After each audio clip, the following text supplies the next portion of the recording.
Yeah. All I need is one mic. Yeah. All I need is one mic. Hey everybody, welcome back to One Mic, where I watch shit so you don't have to. And today I'm here to talk about Season 1, Episode 8, the season finale of AMC's Kevin Can F Himself, entitled Fixed. I can't help but think this is an ironic title because virtually nothing is fixed at the end of this episode. I think they did an interesting strategy here of, well, let me rewind a bit. I feel like if you have a Season 1 finale and you don't know if you've been renewed for a second season, you should you want to try to close up everything and make a satisfying finale, so that way if you don't get renewed, we can look at that single season of television, the limited series or whatever you want to call it, and say that is a good single series of television, right? But then you also want to leave some stuff open in case you do get renewed. So it's like, so the things that you leave open got to be stuff like you don't really care if it gets wrapped up necessarily, as long as the important things get wrapped up. But if we do get a second season, there are some things that are not as important but are still interesting that the second season could delve into. This show took the completely opposite approach and basically behaved as if they know for a fact they're getting a second season, and they left virtually everything open for a second season. So if they do not get renewed and this ends up being this single moment, this single season of television, I think it is ultimately a failure because they didn't actually come to we don't have a conclusion. You know, you have a you have a beginning, you have a climax, and you have an ending.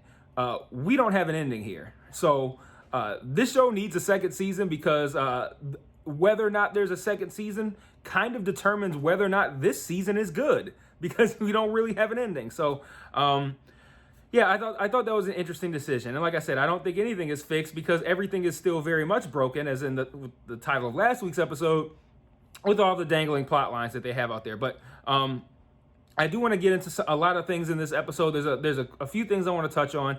I do think that as an overall episode of television, this was a really good episode of the season. I think that even if they don't get a second season, I do still ultimately feel like this season is, I don't want to call it a failure. That seems harsh, but like, if you don't have an ending and you didn't wrap up enough stuff, it kind of is.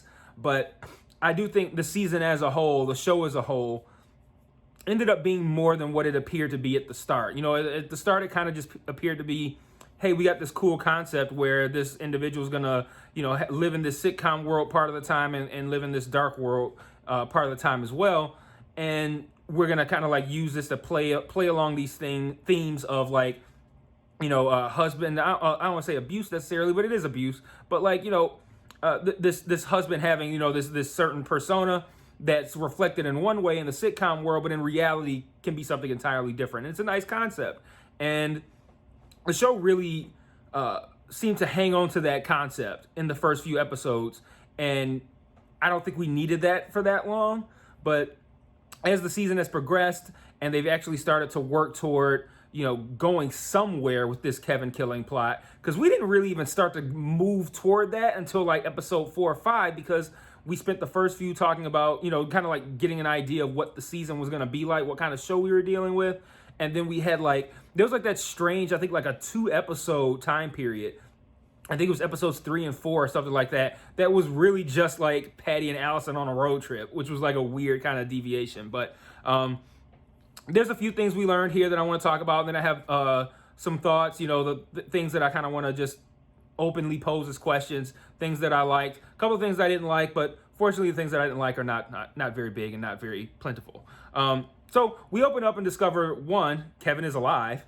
And I don't think any of us thought that Kevin was going to be the one who got shot. We all kind of assumed that Nick was going to be the one that got shot because we saw Nick on the phone with somebody who we don't even know who that person is, talking about we got to leave tonight. And it was easy for us to presume that Nick broke into the house early to do the murder, earlier than he was supposed to, so he could bail because he didn't want his parole people finding out that he lost his job. And, you know, someone in the comments, I think it was last week's episode, mentioned that they thought it might be Sam coming over to, you know, I don't know. I said, I don't know why Sam would break into the house, but I liked the idea that Kevin would shoot Sam because I feel like narratively that kind of makes sense and that could lead in a good direction. But we found out it wasn't Sam. It was indeed Nick.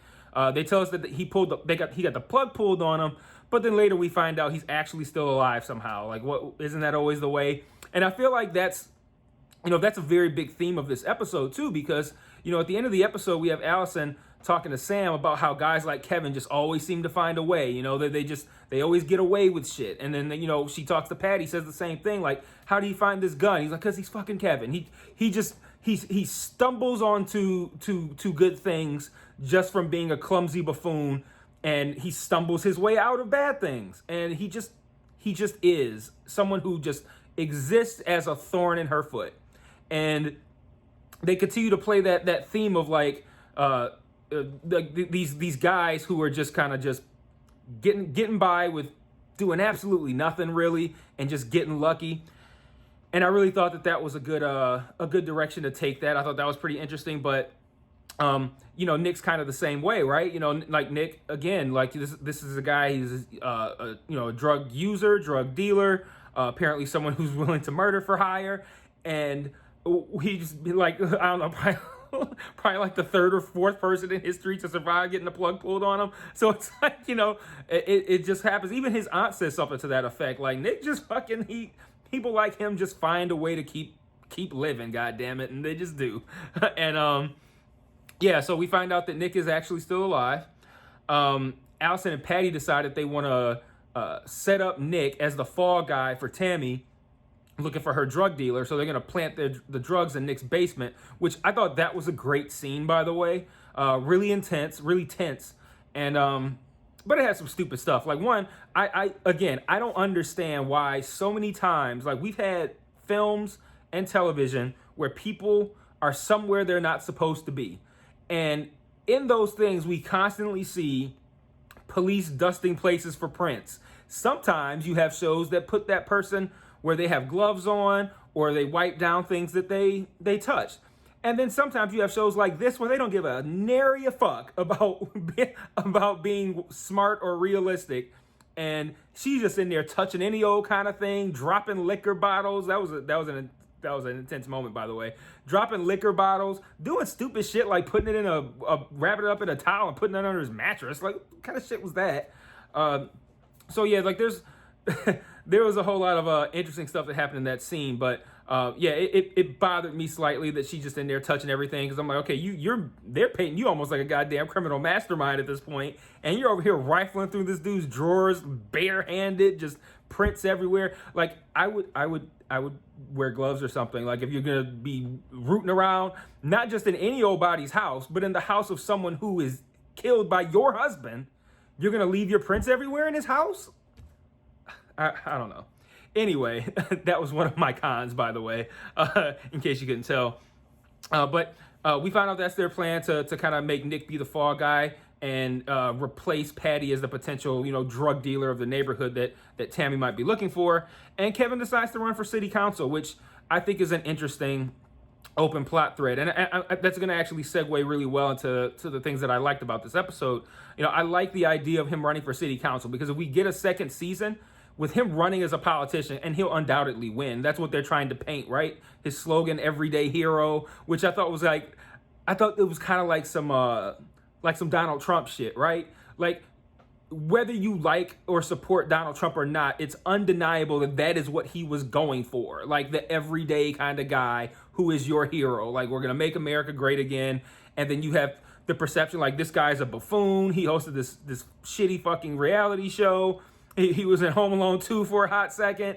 And now this buffoon, who we just look at as like this reality star who's rich, is now president of the United States because he put himself on this everyday hero platform. And I think that's purposeful to set up a correlation between Kevin and Donald Trump, in that sense of like that everyday guy running for office who most people look at like, how is this fuck off going to end up being president or city council guy? And he just finds a way. And painting himself as everyday hero is going to be the one that does it. Like, that's the same, like Donald Trump could have ran on that. Like, hey, I killed a guy that broke into my house, and he would be looked at as a hero, just like Kevin would. Like, that's a good old American. He's got his guns and he killed that guy, and that's what you get for breaking into houses. And, I think that would work for him, or would have worked for him. And I think it will work for Kevin. He will undoubtedly win if they get a second season. And that's going to put more eyes on him and make it harder for her to pull this off, should she choose to continue to do it, which I think if the show continues, she has to. But I thought that was an interesting direction to take Kevin. That's going to make things a lot harder for him. That's going to make it so he's got a lot more people around. And that's also going to make it so that even if you are successfully able to pull it off, it's going to be looked at even closer, as opposed to like random buffoon who lives on blah, blah, blah street ends up with a drug overdose. It's, city council member Kevin McRoberts, and however he dies, whatever. So I think that's a great direction to take the show. So I'm gonna glance over my notes here, look at some of the things that I wanted to talk about. Oh, I like the how the gun bearing angle kind of like came around full circle, right? So we have the okay, for starters, like I'm gonna run down the gun's travels, because like it's been since like season 3 episode 4. Episode 3 or 4. When we first get introduced to this gun. So this is the gun that, if you guys remember, when they went on their little road trip, they were trying to exchange the cocaine that they bought from whoever the fuck, and that because they had the terminologies wrong. They were finding this guy so they could give him back his whole cocaine and ask him to give them oxy in exchange. And Patty goes off into the woods, and she comes back with a gun because Allison had told her that she wanted a gun because somebody was stalking her, not because she wanted to kill Kevin with it. So she's like, hey, here's your gun. She didn't say she wanted a gun. She said she wanted oxy. But since she told the story of having the stalker and this idea of like, okay, I'm going to pay the stalker off with drugs, she comes back with a gun like, hey, you don't have to use it. Just pull it out on him and he runs off. She's like, oh, this doesn't work because we know that she really wants the drugs to kill Kevin.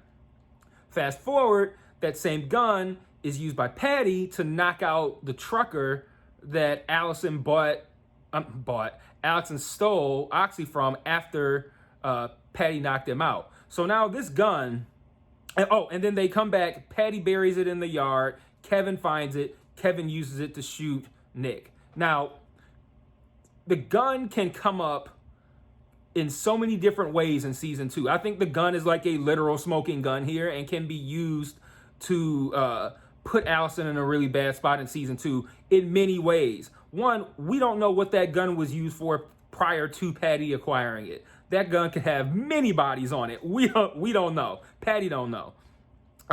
That gun was used to knock out this trucker. What if that trucker, I don't know, has some blood on that gun and they don't know it. Like, they test that gun. Hey, Kevin, that gun you used to shoot him, let's check it for any kind of DNA or something like that.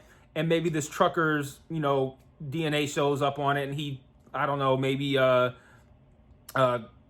gave a statement to police about getting knocked out and having his drugs stolen. So they're like, oh, we got the trucker that stole, I don't know how you connect them with, distance-wise, but theoretically that could still be a thing, right? I don't know how you do it, but I'm not a TV writer, so we'll see. But it could come around that way, and it could still come around just off the fact that Kevin found a gun buried in his yard. Why the fuck would there be a gun buried in the yard? Oh, Patty buried that gun, or Allison buried that gun. Why would you guys have a gun? And it could just turn into a whole thing. So I like how the gun thing came from full circle. I thought that was some really good writing for this episode.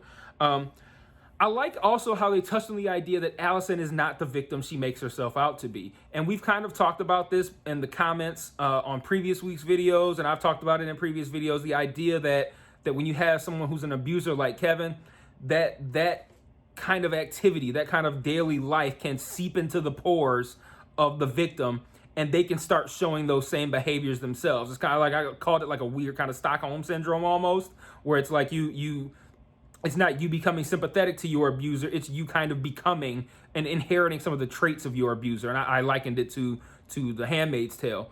And they're doing a good job of making it so that Allison, they're I don't even want to say they're dropping hints, because they were a lot more overt with it in this episode, but they've been dropping hints up to this point, like the whole idea of Sam saying that she's in control, and she's like, oh, why you think I'm in control?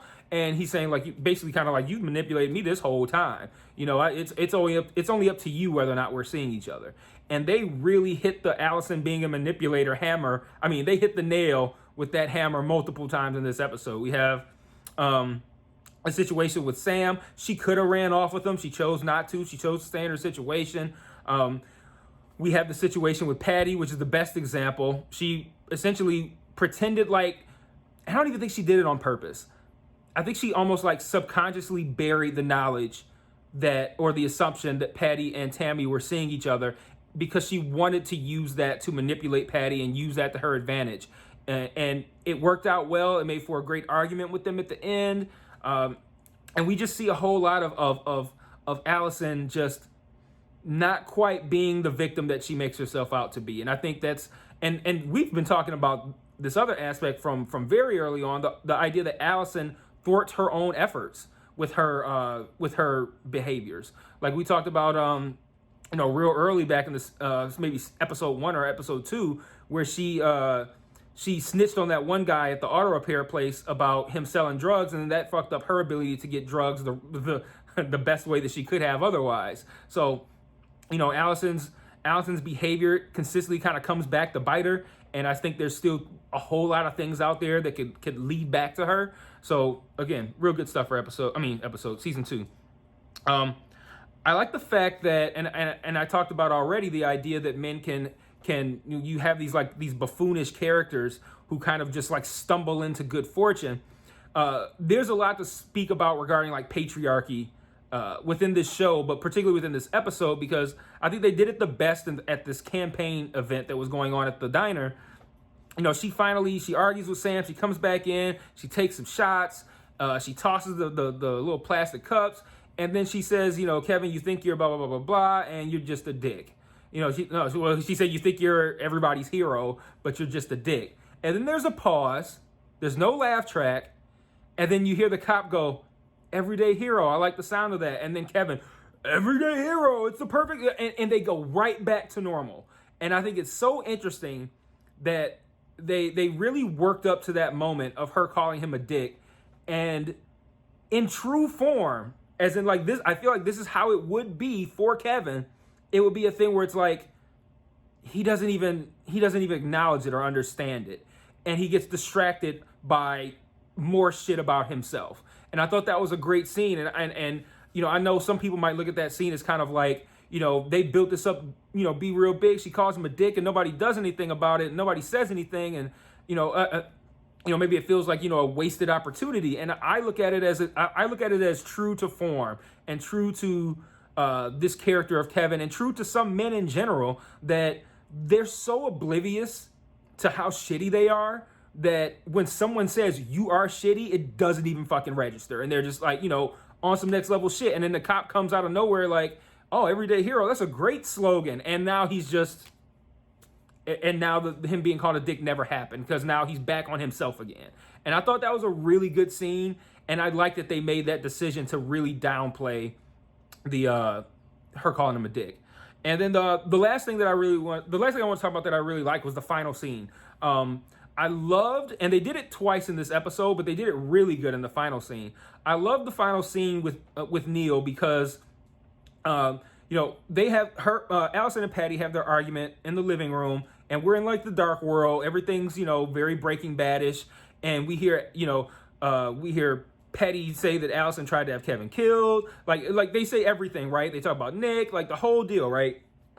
And then Allison goes to the kitchen, and let me not glaze over their little breakup too, because I like the fact that Allison had the opportunity to say something very nice and complimentary to Patty, and she didn't, or she hesitated. And I think that's meant to give us some pause in how in thinking about how mutual of a friendship this is.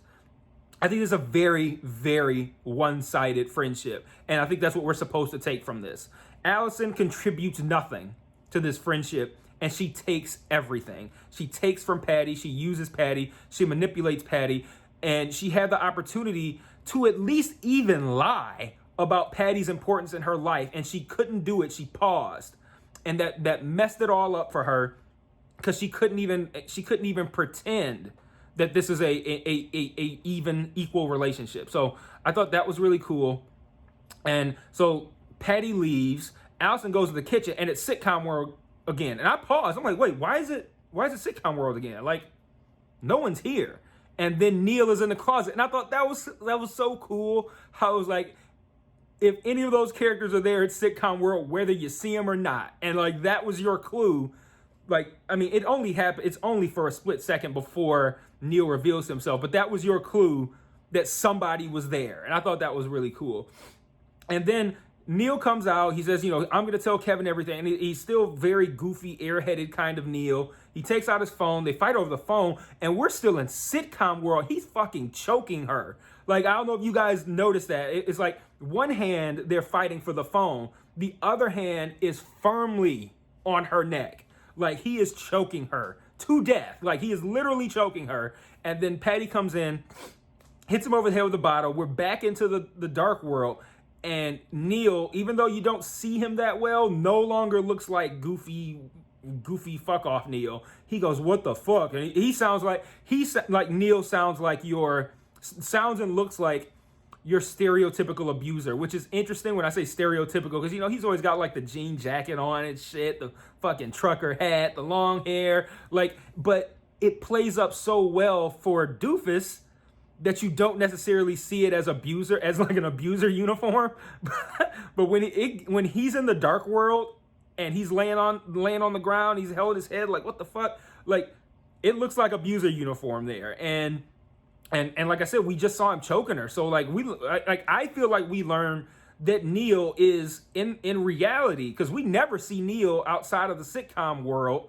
Like, I mean, we don't see any of them outside of the sitcom world, but at least we spend a whole lot of time on Kevin outside of the sitcom world. We don't spend any time on Neil. And I think that showed us that Neil is just as bad. Well, not just as bad, because we don't know for sure, but we do know that he is at least equal to, if not worse than Kevin, because we ain't seen Kevin try to choke the life out of anybody. So, what if this is a whole trio of really shitty people that are painted differently in the sitcom world, and it ain't just Kevin? Like, Neil's a fucking, piece of shit too. So like, we don't know that, but I think that's where they're going. And I thought that was a really dope scene. But when the episode ended, I was really surprised, because like I said, that everything I've discussed so far is dangling plot lines now. Like, what's going to happen with this? What's going to happen with that? And we don't know. So I talked about my one con a little bit earlier. The other thing I want to talk about is I don't necessarily like the fact that Sam left his wife, because like, I feel like they could have given us a little bit more to where that makes sense. They had the one scene, maybe, I think that was in the last episode, where they get into an argument over her parents out of nowhere. Everything seemed fine. They get into the argument with their parents. He leaves talking about, maybe I want to waste my life doing blah, blah, blah, blah, blah. And then he arrives at Allison's house talking about he's left his wife. And I'm like, well, this seems extreme. Like, we haven't seen any kind of friction between them prior to last week. And if you are someone who, binges this, you didn't see any friction between them prior to 40 minutes ago. So I thought that was a little weird. And then I also didn't like the fact that Sam arrives at her house unprompted, unannounced, wasn't asked to come over, didn't say that he was coming over, arrives at her house, and then inexplicably asked to come inside to discuss something that he not only could have said outside, he should have said outside. And he's like, Kevin answered the door. It would have been the same thing. So if Kevin answered the door, you'd be like, hey, I need to come in and tell Allison how much I love her. Like, no, it's not gonna work out that way. So I don't know. He could have just stayed on the porch. Like, the whole idea of him going inside was pointless, and it was just to further, it was just to further the moment where Kevin and him have an interaction. But next time, write something a little bit more believable if you want those two in the same room than him, wanting to come in to apologize and essentially profess his love. Like, you could have done that on the porch, baby. Like, you didn't need to come in. Like, that could and should have been said on the porch. So a couple thoughts on some of these open plot lines. I want to wrap this up real quick. Is Kurt going to say or do anything that's going to put Tammy back in the direction of Patty? Is she satisfied with whatever she has on Nick, or is Kurt going to fuck that up? Is Nick going to come back and somehow, maybe I was going to say finger them for the for the drug dealing, but where you're talking, I'm just going to stop. Is Nick gonna come back and blame Patty and Allison for being involved in this crime and for planting drugs in his house and all that kind of stuff? Are Patty and Allison back together. Like, I feel like they are in that moment because it's like, okay, I gotta save her, but like also that's her brother. Like, so that's gonna add even more complexity too. Like, are they back together? Excuse me. Are they back together to work against her brother? And they still gotta kind of continue on with this whole idea of this not being a mutual friendship, and Allison being incapable of actually, vocalizing some sort of affection or usefulness for Patty beyond using it as a means to get Patty to do what she wants. Kevin running for office, obviously, we would need to see how that played out. But like I said at the beginning, I fully expect if we get that second season, he will win. I mentioned the thing about Sam already, and I mentioned Nick. So yeah, that's all I had for my open-ended thoughts and questions. You can let me know what you think in the comments. Let me know what you thought of the season. Let me know what you thought of the finale. If you watched it on AMC Plus last night, or if you watched it on AMC next Sunday, and now you're watching this the following Monday, and it was still last night for you, whatever. But let me know what you think. And I will be back for all the other shows I cover on this channel. Please, if you subscribe, continue to subscribe. Check out some of the other videos I do. Check out some of the other shows that I've been watching. Come back, talk about those videos. Hit me up in the comments. You guys know I try to, interact with you all as best I can, replying to your comments. So I implore you to stick with me. Lots of great content coming. I just started coverage of Ted Lasso on Friday. And there's so much more coming. I put out a video called Future State 3. I talk about some of the things that I got coming up. So if you're interested, check that out. Real quick look at some of the things I'm working on. And I will see you guys whenever I see you guys. All right, peace.